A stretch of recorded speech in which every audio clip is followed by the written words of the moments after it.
right here in the USA. Watch us via Roku on your smart TV. Submit your own content to 1530entertainmentllc@gmail.com. Download the Millennium TV app from the App Store to stream our shows anywhere, anytime. Millennium TV.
Welcome to Millennium News 24/7 daily local news update. I'm with you, Jasmine McTake, here live from Jersey City, New Jersey, watching the news headlines. Now, details this time. Our first story. Authorities Monday said they've arrested a man who was found with about 100 bottles of stolen liquor worth more than $9,000 in his vehicle. Deputies from the San Diego County Sheriff's Department were called about 9:10 a.m. to the Ralph's store on 4th South Common Drive in the 4 South Ranch area. There, they learned an adult man had stolen several bottles of liquor before leaving the area in a silver Mercedes with no license plates, deputies said. Later, Sheriff's Deputy Tay Lee spotted a vehicle matching the description driving east on Rancho Bernardo Road. The deputy stopped the vehicle, which was reported as having bottles of liquor in plain sight, according to the department. The vehicle's 19-year-old driver, Georgian Lovesmith, admitted to the deputies that he had stolen from Ralph's and was arrested, the department said.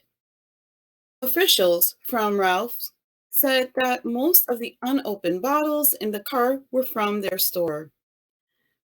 Escondado police also responded to Lovesmith's arrest, as deputies say that they were investigating several similar thefts that happened in the city.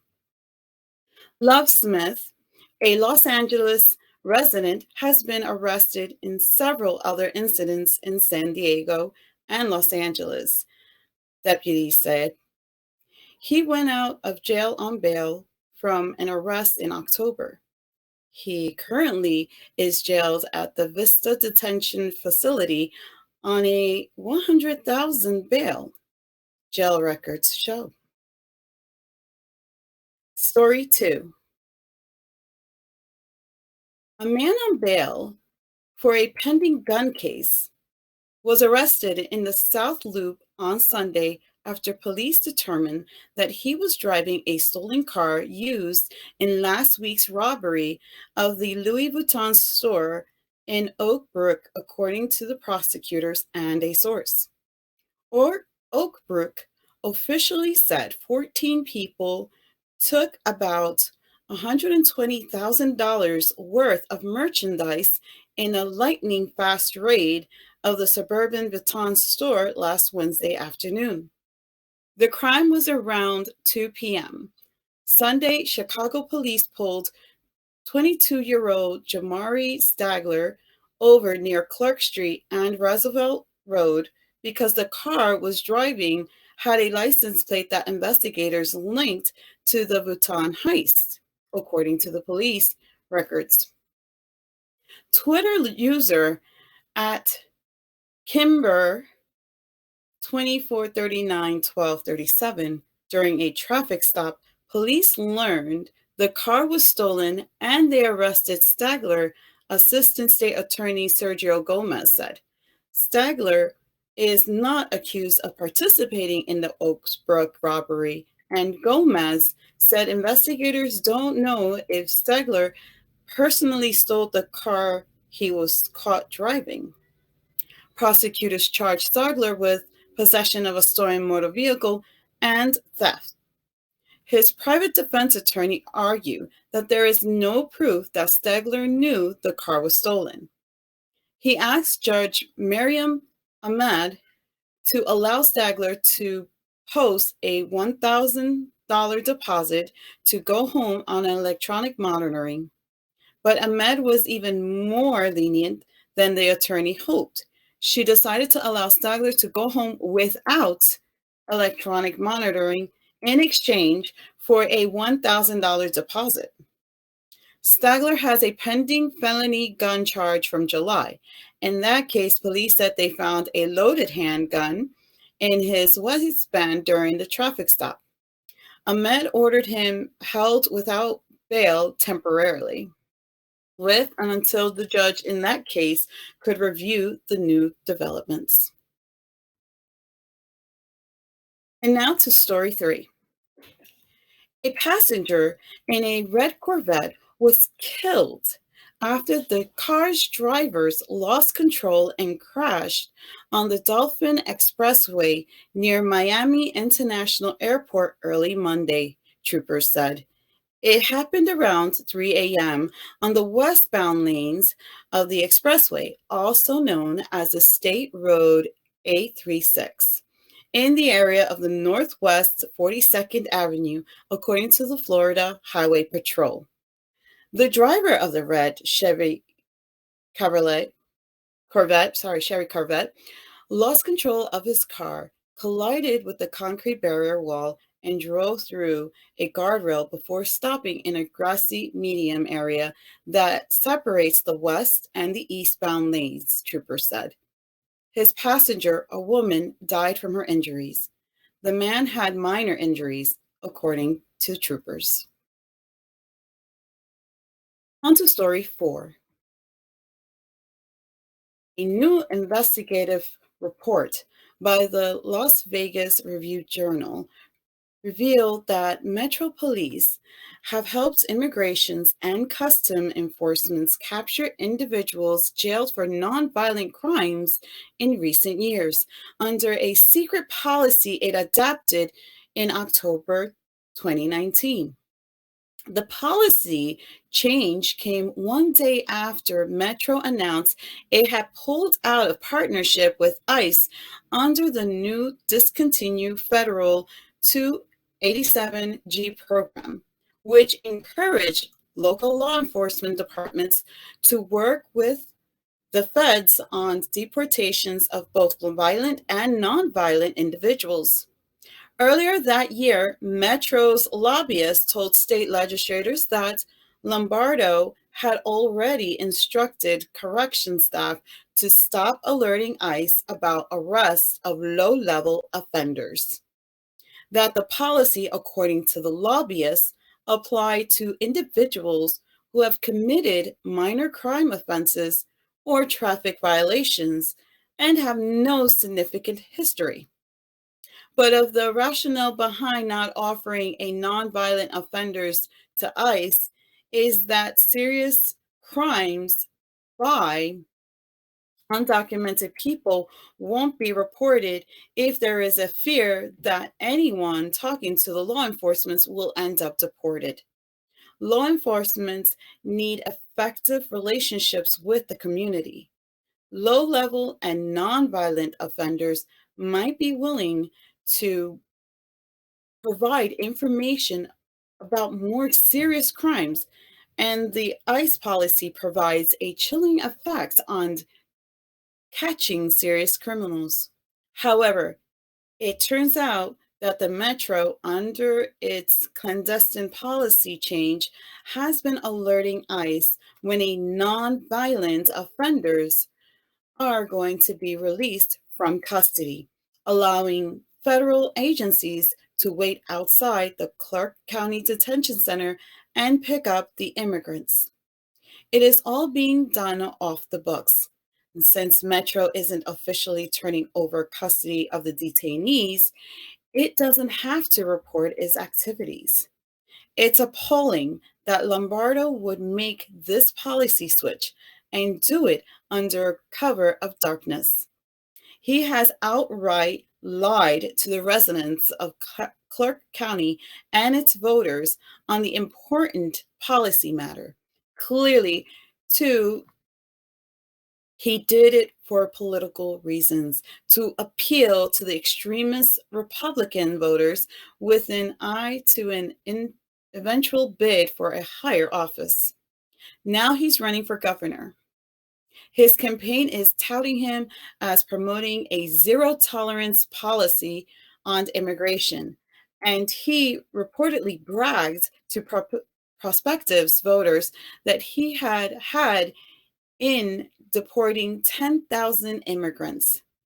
Keep in mind that when Metro announced its previous stance, its lobbyists told lawmakers that Lombardo opt to stop aiding ICE on non-violent cases after speaking with immigrant families and coming to the conclusion that they shouldn't have to face the anguish of separation over something as minor as a traffic infraction or some other type of non-violent offense.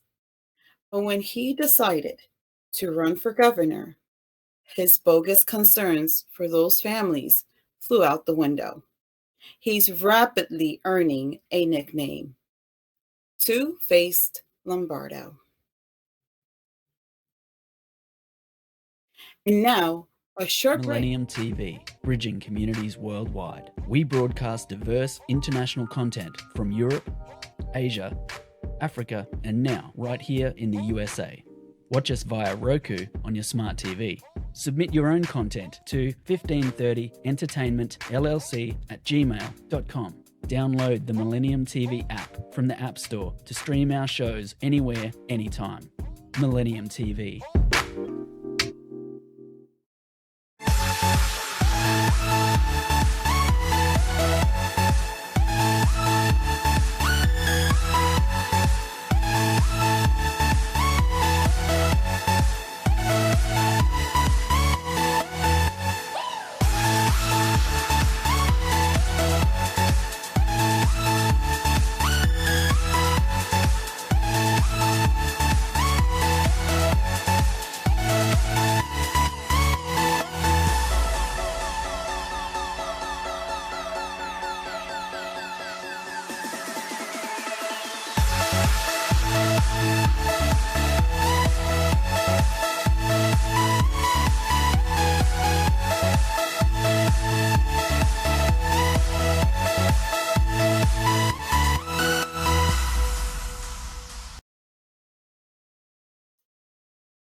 Welcome back to Millennium News 24/7 Daily Local News Update. Here's story 5. Scary moments earlier Saturday morning left Memphis police swerving out of the way and a man behind bars. According to the Memphis Police Department, 31-year-old Antonio Moore was doing donuts around 4 a.m. on Airway Boulevard outside of Macadia's Cookies, where a makeshift memorial has popped up in honor of the Memphis rapper Young Dolph, who was shot and killed at the bakery. Police saw Moore doing donuts in his Nissan SUV and began pursuing him as he took off northbound on Airways Boulevard, police said. As an officer drove to the scene, he saw Moore driving towards him when Moore crossed the yellow line and tried to hit an officer's squad car, leaving the MPD officer swerving out of the way, according to the police affidavit.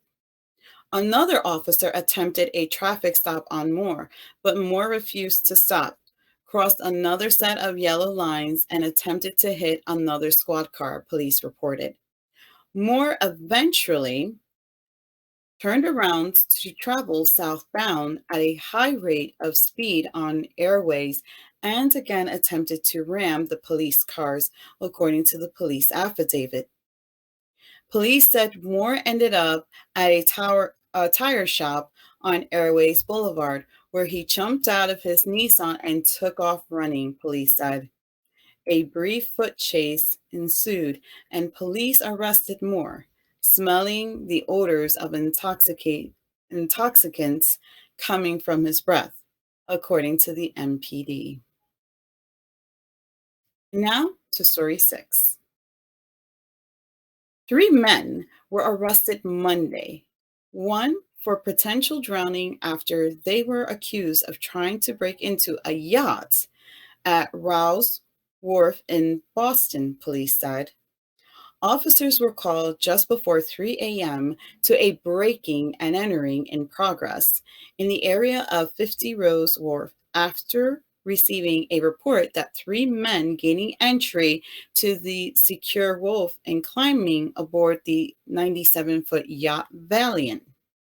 Police said they saw 2 men, later identified as Zachary Whitten, 19, of Bridgewater, and Lawrence Kearless, 18, of Bridgewater, standing at the bows of the yacht. The officers gave command for the men to return to the dock when they heard splashing in the water on the opposite side of the yacht.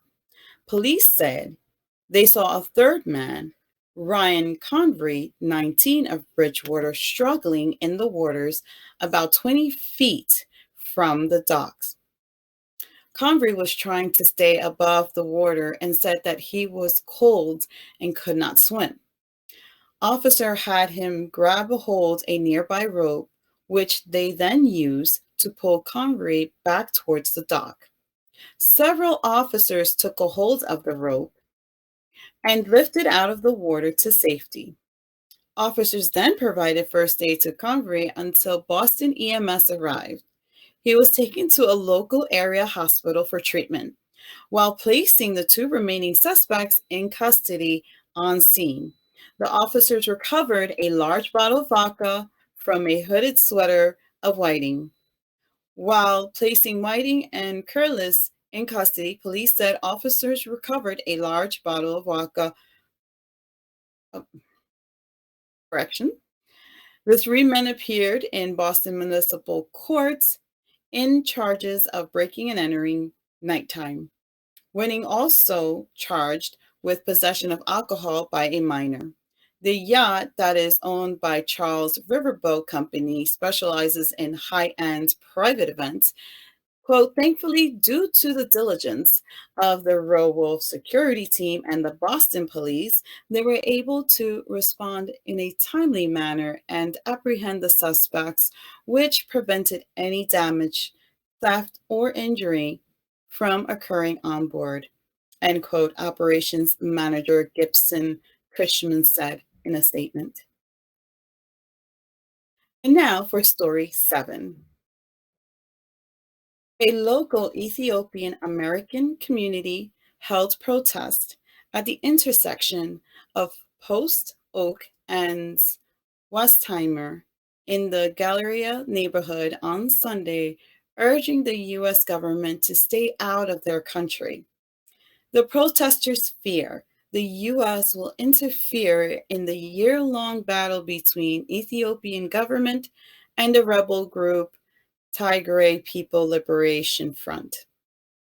The protest agenda stated that demonstrators are standing up and saying no more to the Biden administration's destructive foreign policy measures worldwide, most urgently in Ethiopia and Eritrea. The protest was held after the State Department called for the TPLF to stop its advance and urged the group not to use artillery against cities. Now for story 8. Two men were shot Monday night as they rode in a car in North Oakland, authorities said. Both men, a 19-year-old who was hit twice and a 24-year-old wounded once, were in stable conditions, authorities said. The men told police they were in a car driving in an 800 block of 57th Street at about 10:35 p.m. Monday when another car pulled alongside and someone inside the vehicle began shooting at them both. Both men were wounded but were able to drive to a nearby hospital where police were called. The vehicles they were traveling in had several bullet holes, police said. Investigators are trying to determine a motive for the shooting. No arrests have been made. Now, a short break from our daily English news of Millennium News. Millennium TV, bridging communities worldwide. We broadcast diverse international content from Europe, Asia, Africa, and now right here in the USA. Watch us via Roku on your smart TV. Submit your own content to 1530entertainmentllc@gmail.com. Download the Millennium TV app from the App Store to stream our shows anywhere, anytime. Millennium TV.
Welcome back to Millennium News 24/7 daily local news updates. Here's our story 9. The Biden administration has invited Taiwan to sit to its Summit for Democracy next month. The State Department announced, prompting sharp criticism from China, which considers the self-ruled island as its territory. The summit makes good on a pledge President Joe Biden made during his campaign, and it reflects his emphasis on returning the U.S. to a global leadership position among world's democracies. The event is aimed to gathering governments, civil society, and private sector leaders to work together on fighting authoritarianism and global corruption and defending human rights. The invitation list features 110 countries,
and cooperation, according to a report by the state-run IRNA news agency. And now to story 11. Ethiopia's Nobel Peace Prize winning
potentially heading into battle has shocked many, but a move to the front would follow the traditions of an Ethiopian leader, including Emperor Haile Selassie and Emperor Johannes IV, who was killed in battle in 1889, said Christopher Clapham, a retired professor associated with the University of Cambridge. Quote, it strikes me as a very traditional Ethiopian's exertion of leadership, Clapham said. It might be necessary to rescue what looks like a very faltering Ethiopian military response, end quote. The Tigray forces, who had long dominated the national government before Abiy came to power, appears to have the momentum. They've approached the capital of Addis Ababa in recent weeks with the aim of strengthening their negotiation portions or simply forcing the prime minister to step down. While unusual, a leader's move to the front has occurred elsewhere in Africa, but at times with deadly results. Chad's longtime president, Idris Deby Itno, was killed while battling rebels in April, according to military. Quote, the situation is extremely dangerous, end quote, said Adim Abebe, researcher with International Institute for Democracy and Electoral Assistance. If Abiy gets hurt or killed, it's not just the federal government that will collapse, the army will as well. The prime minister announced earlier this week that he would go to the battlefront, saying that, quote, this is the time when leading a country with martyrdom is needed, end quote. The deputy prime minister is handling the government's day-to-day operations in the meantime, spokesman Legis Tulu said Wednesday. Now, on to news number 12. 3 German parties have reached a deal to form a new government that will end the era of longtime Chancellor Angela Merkel, according to the Olaf Scholz, who is posed to replace her. Scholz of the center-left Social Democrat said he expects that members of the parties will give their blessings to the deal in the next 10 days. At a news conference, Schultz and other leaders gave some indications of how the coalition would govern. Among the first measures agreed, compulsory vaccinations in place where particularly vulnerable people are cared for, with the options of expanding that rule. That comes as Germany is seeing surge in cases and a political transition has somewhat hampered the country's response. Schultz also stressed that the importance of the sovereign Europe, friendship with France, and partnership with the United States as key cornerstones of the government's foreign policy, continuing a long post-war tradition. The government will not seek, quote, the lowest common denominator, but the politics of big impacts, end quote, Schultz promised. Robert Habeck, co-leader of the environmentalist Green Party, meanwhile, said measures planned by the government will put Germany on a path to meet the goals of the 2015 Paris Climate Accord. The Social Democrats have been negotiating with the Greens and the pro-business Free Democrats since narrowly winning the national elections on September 26. If party members sign off on it, the three-way alliance, which has never yet been tried in a national government, will replace the current, quote, grand coalition, end quote, of the country's traditional big parties. The Social Democrats have served as a junior partner to Merkel's center-right Christian Democrats. And now, a short break from the daily English news of Millennium News 24/7. Stay tuned. Millennium TV, bridging communities worldwide. We broadcast diverse international content from Europe, Asia, Africa, and now right here in the USA. Watch us via Roku on your smart TV. Submit your own content to 1530entertainmentllc@gmail.com. Download the Millennium TV app from the App Store to stream our shows anywhere, anytime. Millennium TV.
Welcome to Millennium News 24/7.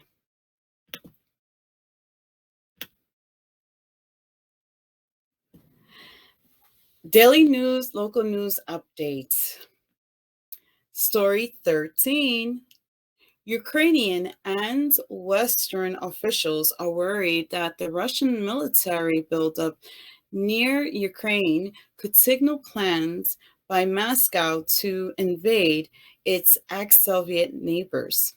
The Kremlin insists it has no such intentions and has accused Ukraine and its Western backers of making the claims to cover up their own allegedly aggressive designs.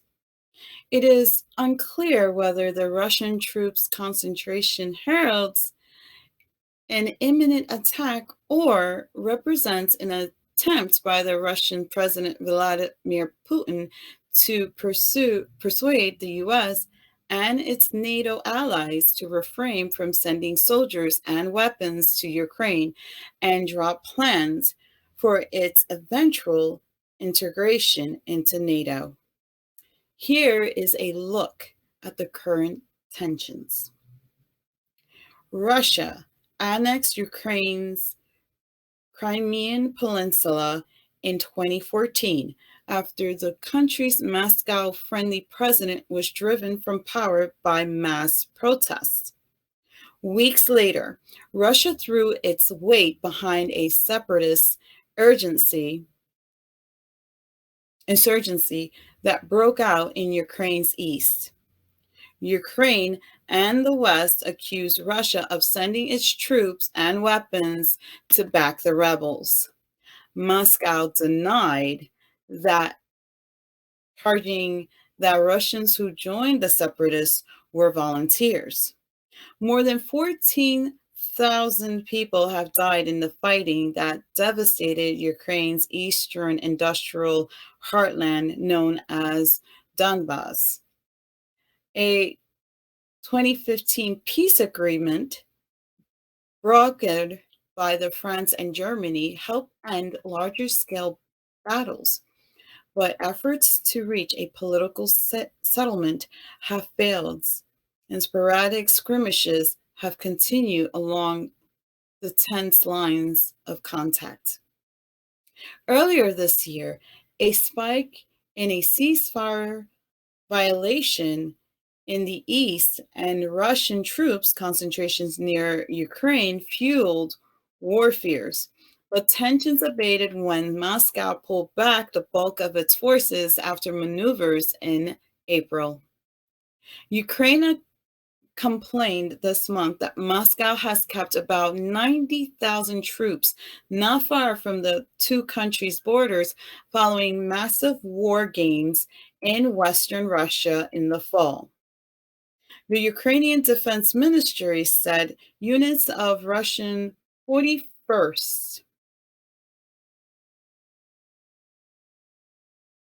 officials visited by Israeli defense ministers to one of the Arab states that normalized ties under the Accords. In its statement, Grants said that the argument was very significant and will allow us to exchange ideas, enter joint projects, and enable Israeli military exports here. The argument was signed during a meeting between Grants and his Moroccan counterpart Abdelatif Laudi in Rabat, with military attaches and two Israeli parliament members in attendance. Grant also met with Moroccan military chief of staff and was greeted by a color guard of soldiers clad in red tunics, blue slacks, and gleaming gold epaulets. Ahead of his meeting with Laudi, Grant paid his respects at the tomb of Mohammed V, the grandfather of the reigning monarch. Morocco, the United Arab Emirates, Bahrain, and Sudan signed an agreement to normalize relations with Israel in 2020 as part of the Abraham Accords, which were broken by the Trump administration. Israel and Morocco enjoyed low-level diplomatic relations in 1990s, but Morocco served them after Palestine's uprising erupted in 2000. Despite that the two states have maintained informal relations, nearly 500,000 Israelis claim Moroccan heritage. More than 200,000 immigrated to Israel after finding of the state in 1948, and thousands visit the country each year. Morocco is still home to a small Jewish community, and rabbis have one remaining synagogue, where Grant will visit at the close of his 2-day trip. In exchange for Morocco normalizing relations with Israel, the Trump administration promised in December 2020 to recognize Moroccan sovereignty over Western Sahara, a disputed North African territory. The announcement upset decades of U.S. policies and international consensus that Western Sahara status should be settled by a UN referendum. Since then, the Biden administration has cautiously walked back that recognition. The Abraham Accords broke a long-standing consensus among Arab states that normalization with Israel only takes place as part of a resolution of the Israeli-Palestine conflict. But of that, the Palestinians view the arguments as betrayal that erodes their leverage with Israel. And now to story 16. The Philippines has asked International Criminal Court to defer its crimes against humanity investigation link to the country's deadly war on drugs, the court's chief prosecutor announced Tuesday. The request will delay and could even halt altogether the ICC probe into the deadly crackdown. The Philippines argues in a letter to ICC prosecutor Karim Khan, dated November 10th, that it already is investigating the crimes, and so the International Court doesn't have jurisdiction. Quote, the court may only exercise jurisdiction where national legal system fails to do so, which is certainly not the case in the Philippines, end quote, the letter said, citing domestic investigations. Khan said that while his investigation, authorized by the court judge just over 2 months ago, must now be temporarily suspended, his office, quote, will continue its analysis of the information already in its possession and any new information it may receive from the third parties, end quote. The ICC is a court of a last resort for the cases that countries are unwilling or unable to prosecute. Under the court's rules, a country can request deferrals of an investigation if it is already investigating the crimes. Khan said it is a statement that the nation seeking a deferral needs to provide evidence of a concrete and progressive investigative steps, end quote, against suspects or alleged acts that fall under the ICC investigation. He said that he would ask the Philippines, quote, to provide substantiating information regarding the investigation and proceedings, end quote, it mentions in its request seeking deferral. Philippine President Rodrigo Duterte